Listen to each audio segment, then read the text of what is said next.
Temu. Bu yeni şirket internet alemini tamamıyla değişti. Temu. Bəs heç düşünmüsünüzmü? Onun ucuz olmasının əvəzini kim ödəyir?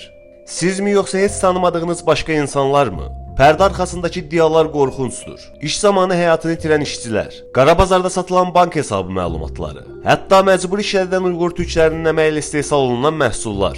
Bu gün bunlar haqqında danışacağıq.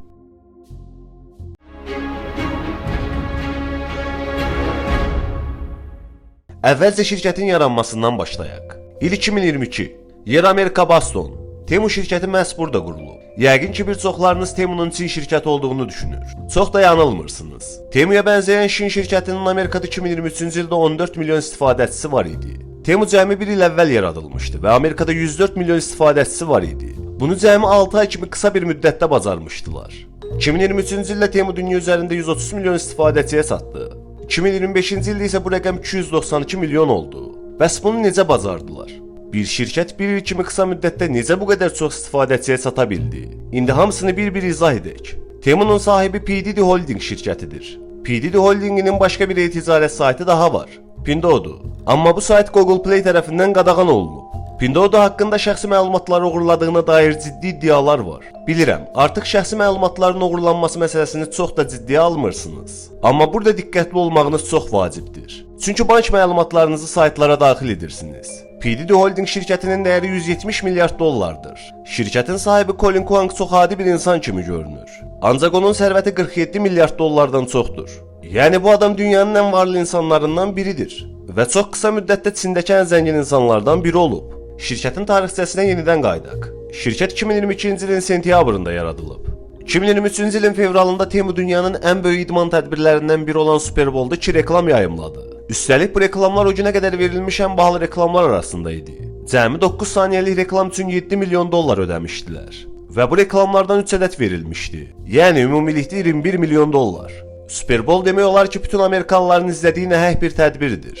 Temunun reklamları təkcə ABŞ-dakı izləyicilər tərəfindən YouTube-da 850 milyon dəfə izləndi. Həmin il Temu dayanmaq bilmirdi. Super Bowl-da bir dəfə 6 fərqli reklam yayımlandı və ümumilikdə 10 milyon dəyərində hədiyyə kampaniyası keçirildi. Temu daha sonra sürətlə genişlənməyə davam etdi. 2023-cü ilin fevral ayında Kanada bazarına daxil oldu. Həmin ilin aprel ayında Avstraliya və Yeni Zelandiya, cəmi 2 ay sonra isə Avropa və Orta Şərqə açıldılar. Qısacası Temu çox sürətlə bütün dünyaya yayıldı. Bəs bu qədər sürətlə necə böyüdülər? Bu məhsullar niyə bu qədər ucuzdur? Temunun marketinqdə tez-tez istifadə etdiyi bir şüar var.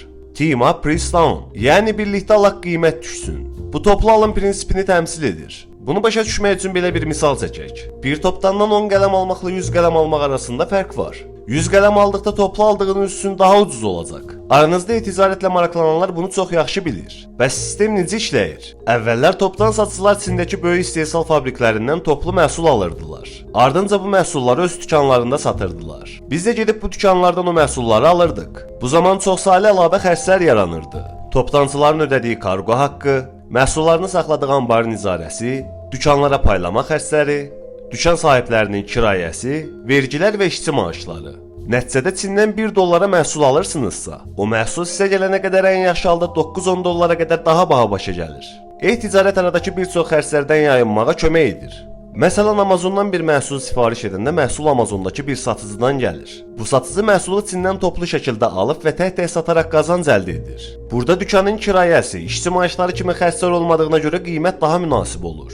Amma hələ də istehsalçı ilə sizin aranızda bir satıcı olduğuna görə qiymət nisbətən yüksək olur. Məsələn, normalda 1 dollarlıq məhsulu 7 dollara alırsınız. Elə bu anda Temunun üstünlüyü aşkara çıxır. Temu aradakı satıcını tamamilə ortadan qaldırır. Sizi birbaşa istehsalçı ilə birləşdirir. Yəni içindəki böyük bir istehsalçı məhsulu 1 dollara satırsa, siz də birbaşa həmin qiyməti ala bilirsiniz. Bu da qiymətləri inanılmaz dərəcədə aşağı salır. İndi burada maraqlı bir vəziyyət yaranır. World qəzetinin apardığı bir araşdırmaya görə, Temu Amerikaya göndərdiyi hər sifarişində təxminən 30 dollar zərər edir. Bəs bu necə olur? Çində böyük istehsal fabriklərinin yerləşdiyi Çinyan adında bir bölgə var. Əlavə olaraq Guangzhou adlı bir başqa bölgə daha var. Temu bütün istehsalçılarına məhsullarını bu Guangzhou bölgəsinə gətirməyə məcbur edir.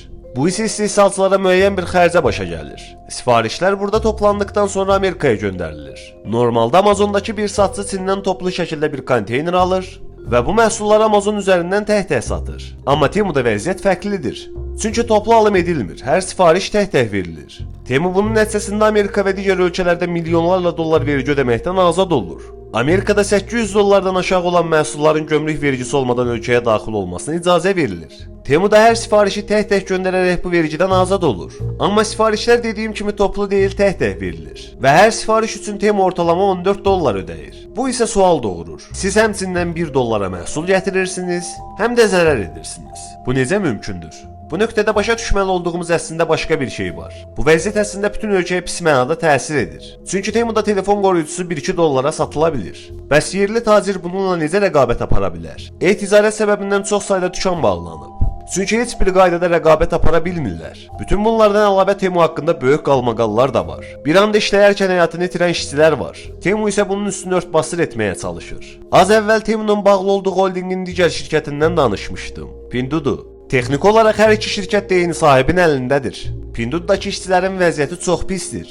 2021-ci ildə şirkətdə çalışan 22 yaşlı bir qadın ağır iş saatlarından sonra işdən çıxıb evə gedərkən qarnını tutaraq yerə yıxılıb və həyatını itirib. 23 yaşında bir oğlan isə işlədiyi vaxt işini dayandırıb binadan özünü ataraq intihar edib.